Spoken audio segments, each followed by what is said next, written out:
وفي اليوم الختامي لمؤتمر دعم وتنمية الاقتصاد المصري نتطلع جميعا للاستماع إلى كلمة السيد الرئيس عبد الفتاح السيسي رئيس جمهورية مصر العربية.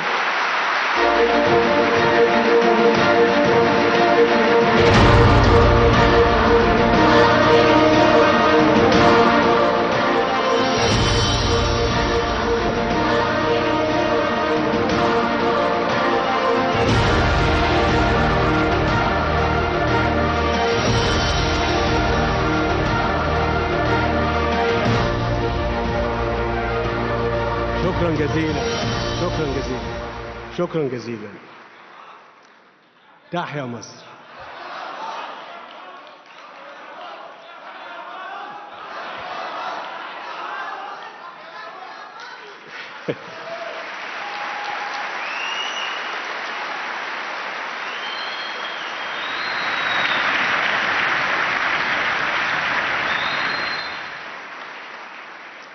طيب، بسم الله الرحمن الرحيم. واسمحوا لي، أنا مش هقدر أتكلم إلا لما يبقى في مجموعة من الشباب اللي شاركوا في العمل ده يكونوا جنبي هنا، بعد إذنكم.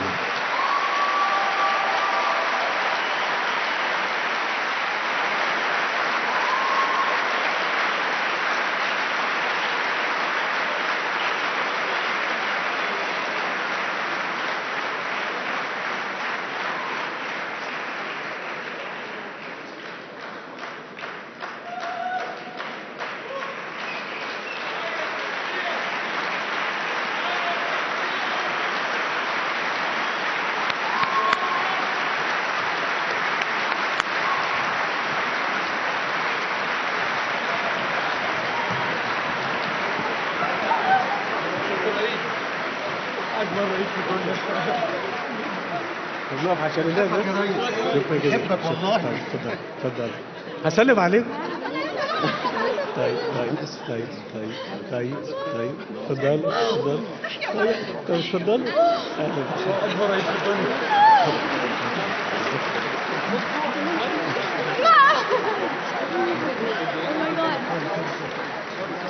خلاص نبعد. طيب كويس. اهلا وسهلا، اهلا وسهلا.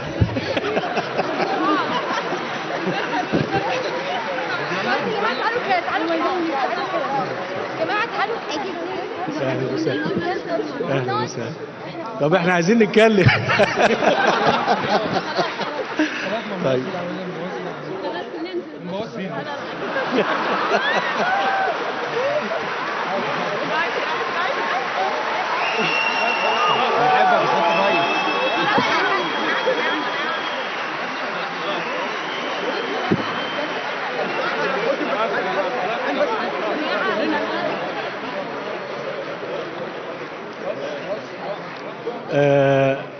عرفت ليه ما كنتش اقدر اتكلم الا لما يكونوا هم جنبي كده. نعم. طب استنوا عليا بس عشان اكلم الناس اللي موجوده. بسم الله الرحمن الرحيم. الحقيقه هم مجهزين كلمه كالعاده، لكن انا عايز اكلمكم حديث انا رتبته مع نفسي يعني لكم. في البداية أنا برحب بكم جميعا وبوجه لكم التحية وبقول لكم شكرا جزيلا على حضوركم معنا هنا ووجودكم معنا. شكرا جزيلا.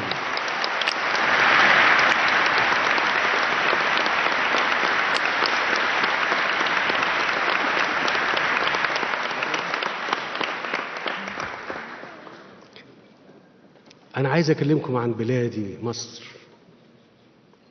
لأن في ناس كانت افتكرت إن بلادي ماتت.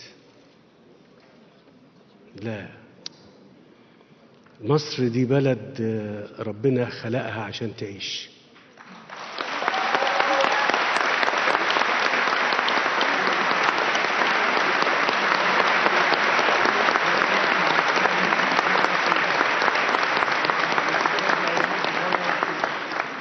كان من 7000 سنة كانت مصر موجودة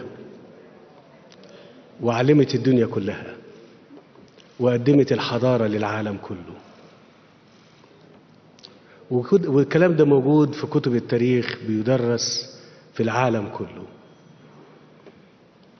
وبعدين تعالوا نتكلم على من 150 سنة بس، من 150 سنة بس كانت في بعثة من دولة عظيمة جدا جاية تشوف تجربة مصر سنة 1862، تشوف الدولة العظيمة دي بقت عظيمة ازاي. الدولة دي كانت اليابان، جت تشوفنا احنا مين واحنا ازاي.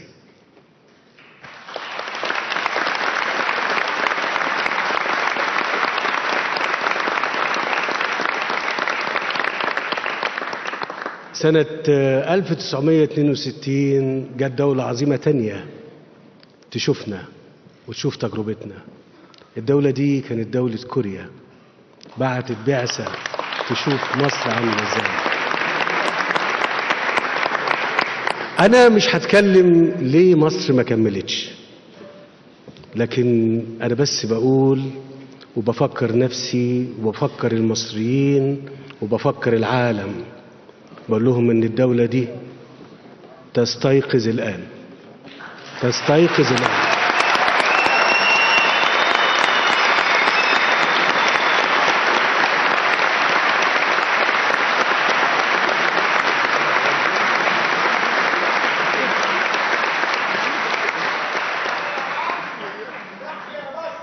تحيا مصر، تحيا مصر، تحيا مصر، تحيا مصر.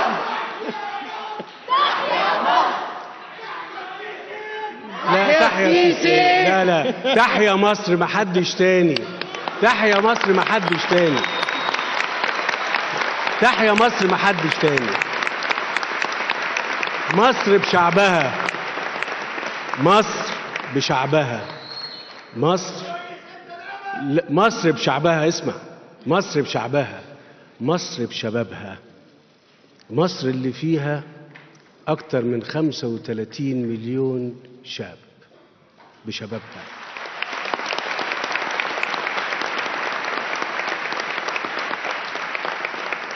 طب أقول أكتر، مصر فيها من 40 لغاية يوم أكتر من 70 أو 65 مليون إنسان. فهي مصر بشعبها،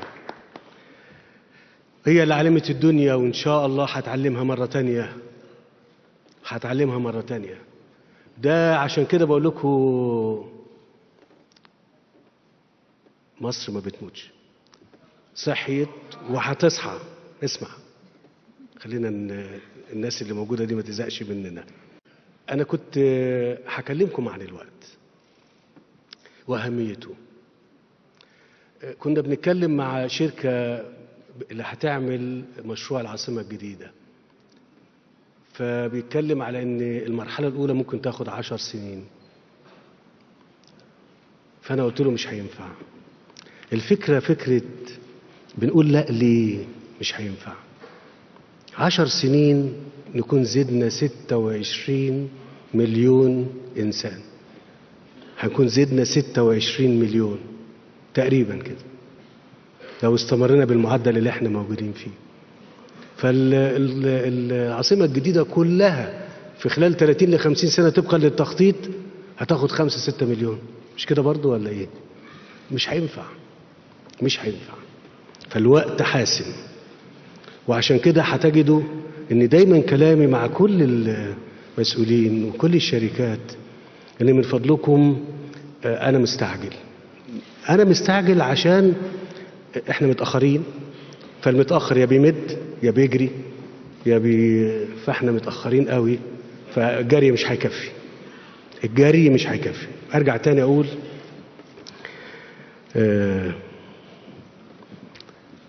محتاجين نتحرك بسرعة اكتر من كده. وحدي مثال لشركتين هقول اساميهم. انا كنت قاعد مع مدير شركة سيمنز امبارح، فبنتكلم على ان هو ممكن يعملوا محطة للطاقة كهربائية 4200 ميجا في خلال من 30 ل 36 شهر. فقلت له طب ممكن يبقوا سنة ونص؟ فقال لي ده تحدي. قلت له ممكن؟ قال لي ممكن. قلت له يبقى احنا عايزينها في سنة ونص. طب ليه انا عايزها كده؟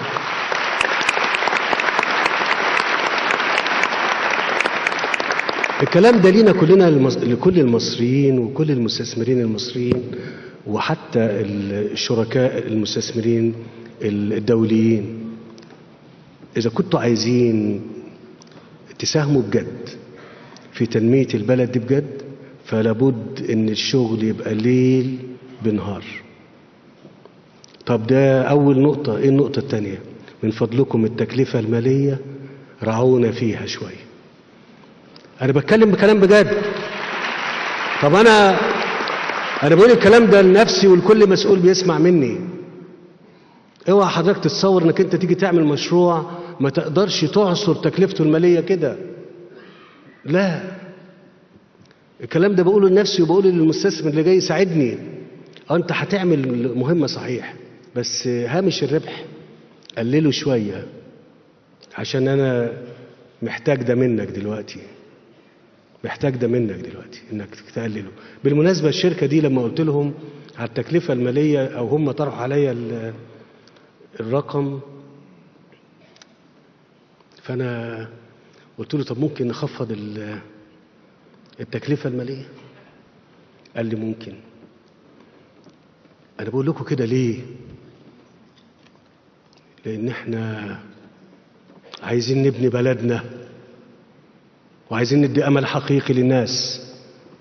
فعشان نعمل ده نعمل كل حاجة مشروعة لتنفيذ ده. كل حاجة ايه؟ مشروعة. فادوني رقم هايل بصراحة. يعني وزير الكهرباء قال لي مش ممكن، خلاص اجيب كل الناس عندك.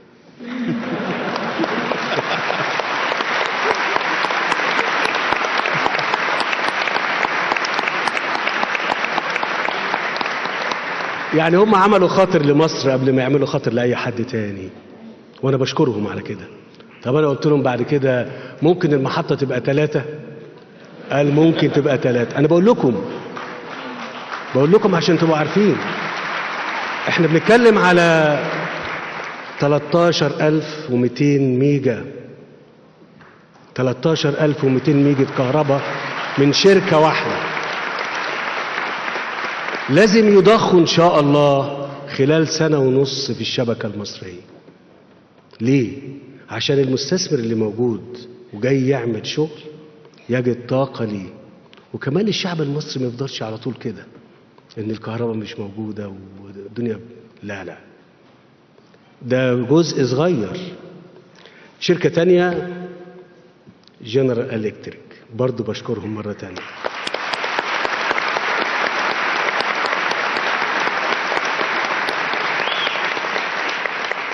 قال لي هنرفع كفاءة المحطات، ناخد 24 شهر ل 30 شهر رفع كفاءة محطات عشان يضاعف الكمية، مش يضاعف، عشان يزود الكمية 750 ميجا. أنا بقول الكلام ده بس عشان أوريكم إحنا مهتمين إزاي. مش إحنا مهتمين إزاي ببلدنا، والمستثمرين اللي موجودين معانا يسمعونا ويعرفوا إحنا بنفكر إزاي وعايزين نعمل إيه عشان خاطر بلدنا. فيهم هم يقفوا جنبنا كمان. فقلت له طيب ممكن يبقوا 8 شهور؟ خلي بالكم. قال لي ممكن يبقوا 8 شهور.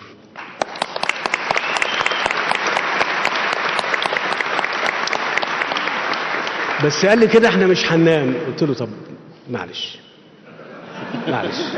ما احنا عايزين نخلص ده بالتكلفة المالية. فقال تكلفة مالية. قلت له طيب عشان خاطر ربنا بقى كده.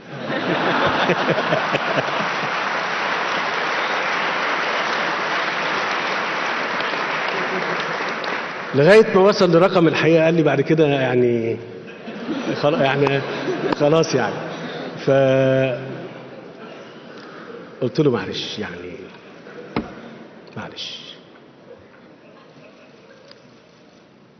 طب شيل ال 100 مليون دول. ايوه وشالهم. فانا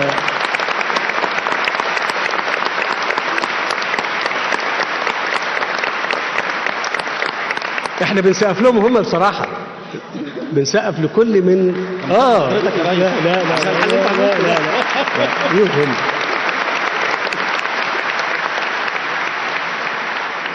خلي بالكم الشركتين جايبين التمويل من بلادهم. الشركتين جايبين ايه؟ يعني ايه؟ يعني اذا كنا بنتكلم في تقريبا للمحطة الواحدة تقريبا، يعني مش الرقم مش ب 2 مليار يورو، يعني ال6 مليار يورو دول تمويل من ألمانيا، من الدولة الألمانية.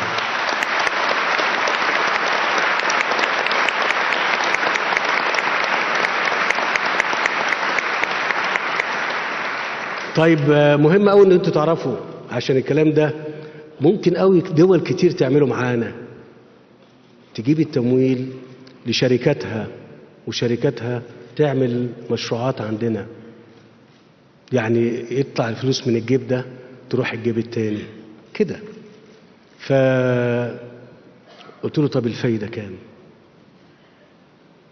فالفايدة كانت الحقيقة حاجة عظيمة. طب صحيح أنا بقول لكم عشان دي حقوق ناس، لما حد يقف جنبينا ما ننساش إنه بيقف جنبينا بصراحة.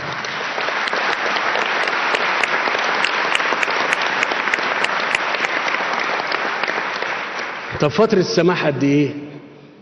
هو قال لي 7 سنين. قلت له يبقوا ما تخليهم 12 يعني. قال لي طب اشمعنى دي اللي بتطولها يعني؟ احنا محتاجين كده. اوعى تفتكروا ان مصر عايزه اقل من 200 300 مليار دولار عشان تتبني. اوعى تكونوا فاكرين اقل من كده. انا عارف مصر ومشاكلها زي ما انا شايفكم كده، وعارف حلولها زي ما انا شايفكم كده. مصر مش عايزه مش اقل من 200 ل 300 مليار دولار عشان يبقى في امل حقيقي لل90 مليون دول يعيشوا بجد ويشتغلوا بجد ويتبسطوا بجد. ف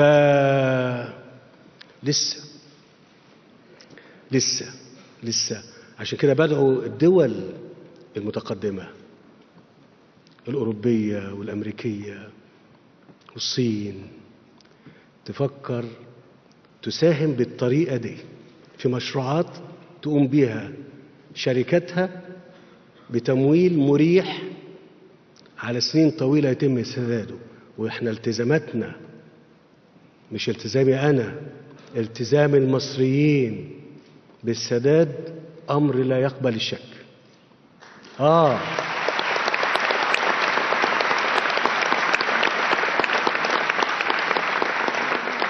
اسمحوا لي بمناسبة يعني انا جات لي دعوة من المستشارة ميركل وانا بشكرها، وانا كنت بتطلع لزيارة ألمانيا لان انا بقدر وبحترم هذه الدولة، بحترم كفاحها، بحترم قدرتها، بحترم انضباطها، بحترم تطورها، وكل الدول صحيح، لكن أنا على المستوى الشخصي أقدر وأحترم هذه الدولة. فشكرا لها جزيلا وشكرا لألمانيا.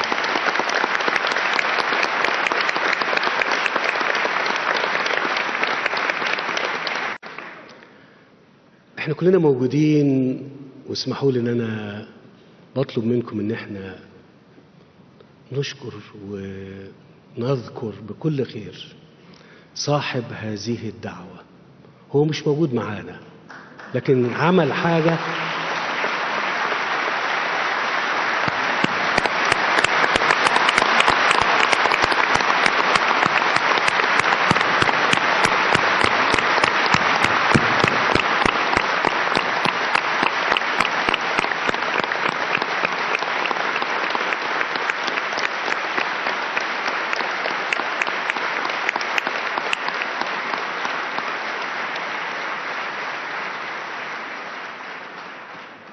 الفكرة هو يعني إن شاء الله مغفور له بإذن الله، يعني هو في رحمة الله إن شاء الله. لكن عايز أقول ده اللي ممكن كتير مننا يعمله، يسيب فكرة تعيش سنين طويلة. واسمحوا لي عشان كده بقول إن الفكرة بتاعت عقد هذا اللقاء وهذا المؤتمر والدور اللي قام بيه الحقيقة بيدعونا كلنا إن احنا نأكد إن احنا هنعمل هذا اللقاء كل سنة مرة، بس مش لينا احنا بس، مش لينا احنا بس، يبقى تجمع اقتصادي للدول اللي ليها ظروف صعبة. الدول اللي ليها ظروف صعبة تيجي وتلتقي ويبقى في تجمع لصالح هذه الدول. فاسمحوا لي ان احنا يبقى نشتغل من دلوقتي، والدعوة موصولة لكل اللي موجودين من الشركات والمستثمرين، كل المستثمرين ان هم يبقوا موجودين معانا ان شاء الله السنة الجاية تقريبا في ميعاد زي اللي احنا بنتكلم فيه. بس خليني اقول هو احنا السنة الجاية لو جينا هنشوف شرم الشيخ كده؟ لا لا، انا بتكلم صحيح. في سنة هو المحافظ كان ناوي ينزل اجازة ولا حاجة ولا ايه؟ لا، ان شاء الله نلتقي بيك السنة الجاية هنا ونرى امر يشهد به الناس كلها. شرم الشيخ جميلة جدا، والجهد اللي اتعمل من كل المسؤولين ومن المستثمرين جهد عظيم ومشكور، لكن لسه بدري. ان شاء الله السنة الجاية نيجي نجد منظر مختلف خالص، الطرق والكباري والمنشآت وكل حاجة. لسه استنى بس، ما تستعجلش. بس احنا عشان الكلام كله يبقى مع بعضه كده، يبقى قلنا ان المؤتمر ان شاء الله يبقى تجمع سنوي ونجهز له كويس، مش بس لينا، لا لدول كتير، وكل المستثمرين اللي موجودين يساهموا معانا يكونوا موجودين، وندي فرصة لده ان شاء الله. بدل انت بتسألني على ايه اللي بيتعمل اللي بيتعمل كتير، بس لان المطلوب كتير يعني لسه ما بانش. اللي بيتعمل كتير، لكن لان المطلوب كتير او اكتر فلسه الامر ما بانش. احنا بنتكلم على الاسماعيليه الجديده، بنتكلم على رفح الجديده، بنتكلم على مدينه العالمين، بنتكلم على الجلاله البحريه، بنتكلم على حاجات كتير، على المليون فدان اللي احنا عايزين نعمل محافظات جديده، زي محافظات جديده. ما انا بتكلم اهو تاني، عايزين نعمل محافظات جديده لل4 مليون فدان. بس الكلام ده عايز فلوس كتير قوي، وعايز جهد كبير قوي مننا كلنا.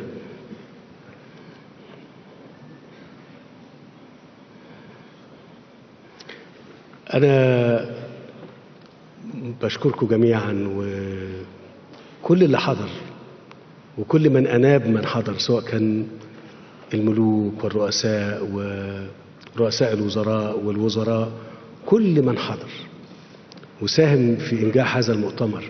أنا بالمناسبة عايز أقول لكم، أنتوا ما تعرفوش أنتوا فرحتوا الشعب المصري إزاي.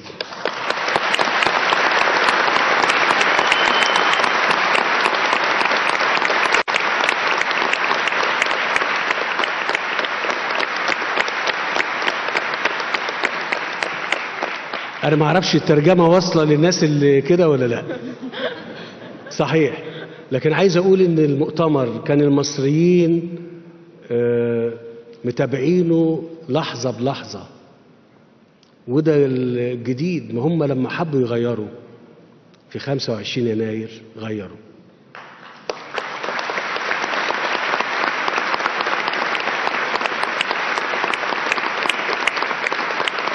ولما حبوا يغيروا في 30/6 برضه غيروا. صحيح. صحيح.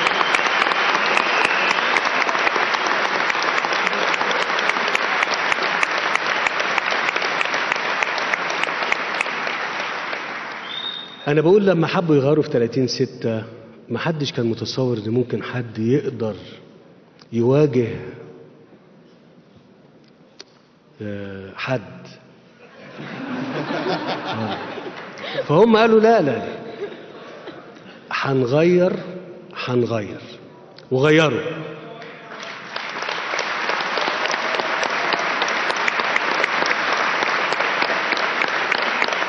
وعايز اقول لكم عشان اكون كمان منصف، ولو عايزين يغيروا تاني هيغيروا. لا يا ريس، لا لا لا. صحيح، لو عايزين يغيروا تاني هيغيروا. اسمعوا بس، اسمعوا كلامي، اسمعوا كلامي بس انا والله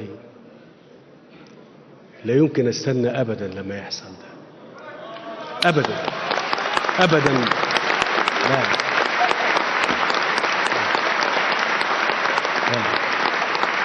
خلي بالكم، ده الشعب المصري العظيم اللي انا بحترمه وبحبه وخايف عليه. خلي بالكم، ده مش كلام. حب البلد مش كلام. انا بقول لكم كلكم، حب البلد مش كلام.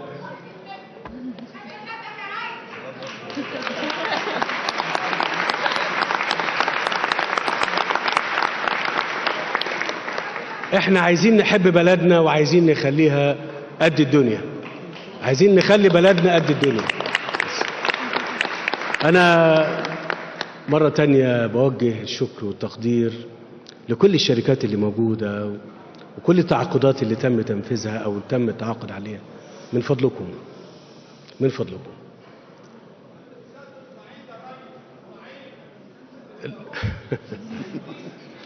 والله. طب انا هقول لك بس، والله انا ما ناسي حد خالص.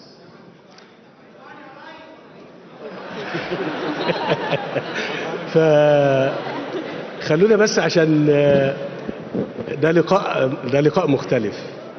مش عايزين اسمعوا بس، مش عايزين نغيره. بقول تاني مرة، كل الشكر والتقدير لكم جميعا، كل التحية وكل السلام ليكم جميعا ان انتم جيتم وشاركتوا معانا هنا، ولسه مشاركتكم مستمرة والعمل موصول إن شاء الله. والكلمة اللي هقولها دلوقتي هقولها للمصريين. الناس جت من كل مكان عشانكم، ورد الفعل والاستعداد للتعاون مع مصر كان رسالة للدنيا كلها وكمان ليكم انتم. فاحنا عايزين كمان نشتغل معاهم ومع نفسنا مع بعضنا البعض قد اللي احنا بنعمله مئات المرات، آلاف المرات. كنت بقول لكم ان المؤتمر الاقتصادي دراع مصر يعني، لكن بقية الجسم كله لازم يشتغل ويتحرك معاه بقوة، ومحدش أبدا يعني يستهتر بقوته أو بحجمه. اشتغل واعمل لأجل خاطر بلدك. أنا مرة تانية متشكر وبشكركم جميعا باسمي وباسم شعب مصر. إن شاء الله. شكرا جزيلا. شكرا.